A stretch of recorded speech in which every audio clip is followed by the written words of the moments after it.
안녕하세요. 새벽의 축구 전문가 페누입니다. 오늘은 이번 시즌 에메리 체제에서 좋은 경기력을 보여주고 있는 비아레알의 전술에 대해 살펴보려고 합니다. 먼저 비아레알은 이번 시즌 모든 대회에서 26경기를 치렀고 15승 9무 2패를 기록하고 있습니다. 특히 리그에서는 18라운드까지 8승 8무 2패로 리그 4위를 달리고 있는데요. 무승부가 다소 많은 기록이지만 비아레알은 쉽게 패배하지 않는 모습을 보여주면서 리그에서 두 번째로 패배가 적은 팀이고 그만큼 이번 시즌 꾸준하게 승점을 쌓아가고 있습니다. 그리고 이번 시즌 비아레알의 포메이션을 살펴보면 비아레알은 기본적으로 4-3-3 전형을 주로 사용합니다. 다만 상황에 따라서 트리게로스가 측면으로 움직이고 모레노가 중앙으로 움직이면서 4-4-2 전형으로 경기를 운영할 때도 있는데요. 비아레알의 포메이션에서 지켜볼 만한 부분은 이보라가 십자인대 파열로 시즌 아웃 판정을 받으면서 이보라의 자리에 토트넘에서 임대된 포이스가 출전하기도 하고 최근에는 겨울 이적 시장에서 영입된 카프에가 수비형 미드필더로 출전하기 시작했다는 것입니다. 또한 왼쪽 풀백 자리에서는 에스투피런이 부상으로 컨디션이 완벽하지 않아서 페드라사가 경기에 자주 나오고 있다는 것도 특징이라고 할 수 있습니다. 한편 어떤 전형을 사용하든 비아레알의 전술에서 핵심이 되는 것은 후방에서부터 볼을 점유하기 위해 노력한다는 것입니다. 이번 시즌 비아레알의 볼 점유율은 55%로 리그에서 네 번째로 볼 점유율이 높은 팀인데요. 에메리 감독은 후방 빌드업 상황에서 좌우 측면 공격수인 모이고메스와 모레노를 중앙으로 이동시키고 결과적으로 이보라, 파레오, 트리게로스에 더해서 모이고메스와 모레노까지 중앙에 선수들이 밀집하는 전형을 만들 때가 많습니다. 그리고 이것은 기본적으로 중앙에 많은 선수들이 배치되면서 수적 우위를 형성하고 수적 우위를 바탕으로 중앙에서 볼을 점유하기 위한 움직임이라고 할 수 있습니다. 이번 시즌 비아레알의 경기를 보면 중원의 이보라, 파레오, 트리게로스에 더해서 좌우 측면에 있던 모레노와 모이고메스가 중앙으로 움직이고 결과적으로 5명의 선수가 중원에 배치되어 있는 것을 볼 수 있습니다. 비아레알의 패스맵을 봐도 3명의 중앙 미드필더를 중심으로 모레노와 모이고메스가 중앙으로 움직이면서 중원에 5명의 선수가 모여있는 것을 확인할 수 있는데요. 그리고 여기서 비아레알은 단순히 선수들이 중앙에 모여있는 것이 아니라 상대의 압박을 받을 때 다양한 패턴으로 압박을 이겨내는 모습을 보여주고 있습니다. 가장 먼저 비아레알은 후방 빌드업이 시작될 때 파레오가 후방으로 내려오면서 이보라와 함께 수비라인 앞에서 볼을 받아주게 됩니다. 따라서 경기를 봐도 후방 빌드업 상황에서 파레오가 후방으로 내려오고 파레오와 이보라가 수비라인 앞에 위치하는 장면을 자주 볼 수 있는데요.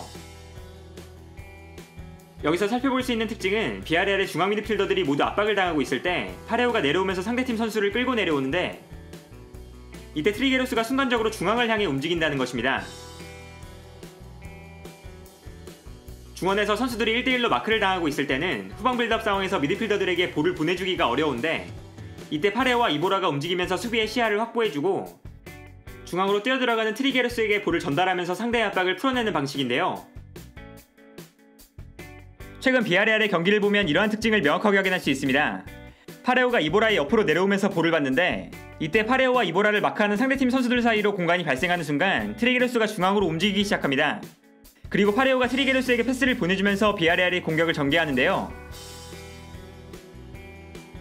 이 장면 또한 마찬가지입니다. 파레오와 이보라가 동일선상에 위치하고 있을 때 트리게로스가 순간적으로 중앙으로 움직이면서 볼을 받아주는 것을 볼 수 있는데요. 그러나 상대의 압박을 풀어내는 과정에서 트리게로스가 중앙으로 움직이지 못했을 때는 모이고메스와 모레노의 움직임을 주목해볼 필요가 있습니다. 모이고메스와 모레노가 순간적으로 내려와주면서 볼을 받아주고 비아레알은 두 선수를 거쳐서 공격을 전개하는 모습도 자주 보여주는데요. 경기 장면을 봐도 모이고메스와 모레노가 중앙으로 움직여서 볼을 받아주는 장면을 자주 볼 수 있습니다. 그리고 모이고메스와 모레노는 기본적으로 비아레알이 공격을 전개하는 과정에서 가장 큰 영향력을 발휘하는 선수들입니다.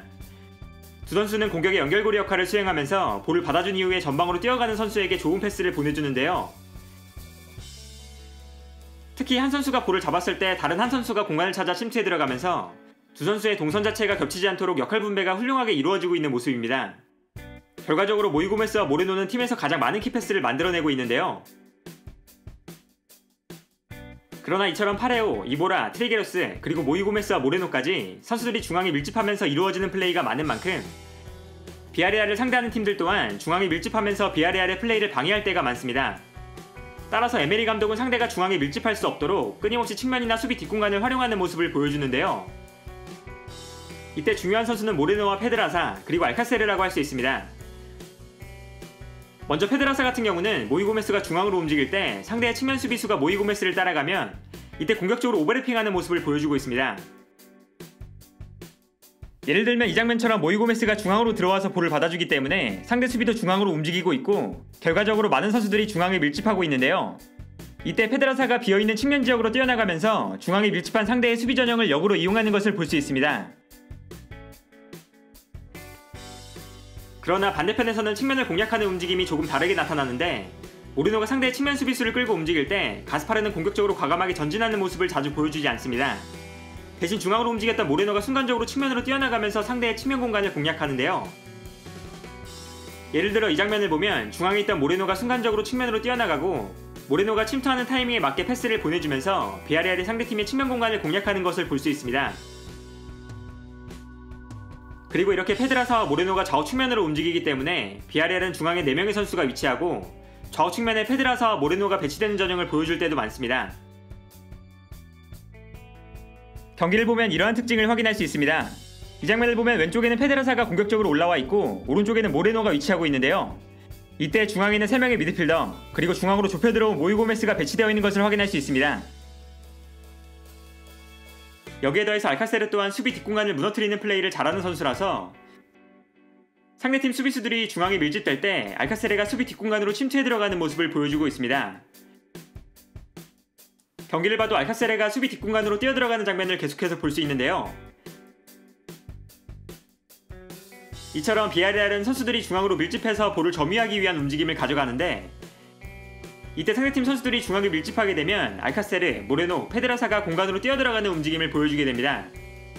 그리고 상대팀 입장에서는 당연하게도 공간으로 침투해 들어가는 비아레알 선수들을 따라서 움직일 수밖에 없고 이때 비아레알은 중앙에서 볼을 소유할 수 있는 여유로운 공간을 만들 수가 있는데요. 여기서 중요한 선수가 바로 파레오입니다.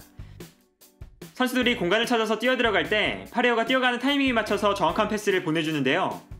경기장 전체로 뿌려주는 파레오의 정확한 패스가 있기 때문에 선수들의 침투 플레이가 더욱 위력적으로 발휘될 수 있습니다. 그리고 기본적으로 파레오는 이번 시즌 비아레알의 빌드업의 핵심이 되어주고 있습니다.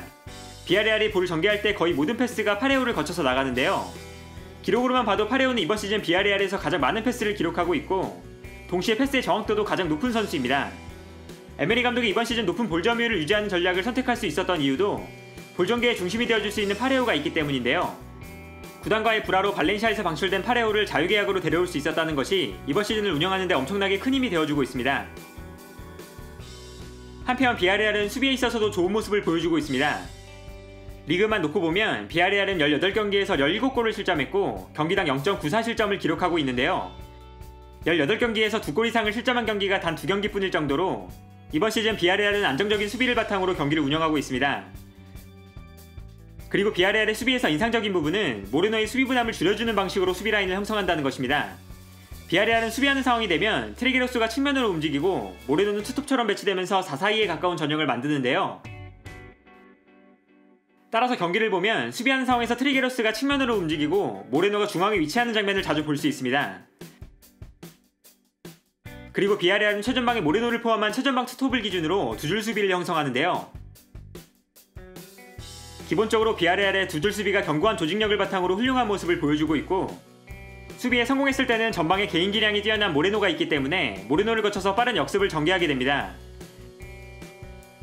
경기를 보면 비아레알은 역습을 시작할 때 일단 모레노에게 패스를 보내주고 모레노가 공격수들에게 찬스를 만들어줄 때가 많은데요. 모레노를 활용한 날카로운 역습은 비아레알의 또 다른 무기라고 할 수 있습니다. 오늘은 이처럼 이번 시즌 좋은 성적을 기록하고 있는 비아레알의 전술을 살펴봤습니다. 에메리 감독은 비아레알을 공수양면으로 훌륭한 팀으로 만들고 있고 이번 시즌 비아레알은 챔피언스리그 진출을 노리고 있는데요. 다만 스쿼드가 두꺼운 팀이 아닌 만큼 알카세르와 이보라 같은 주전 선수들이 부상으로 빠졌을 때 대체할 선수가 부족해서 공수양면으로 흔들리는 상황이 많았습니다. 따라서 비아레알이 이번 시즌 끝까지 좋은 성적을 유지하기 위해서는 에메리 감독의 선수단 관리가 무엇보다 중요하지 않을까 합니다. 오늘 영상은 여기까지고요. 시청해주셔서 감사합니다.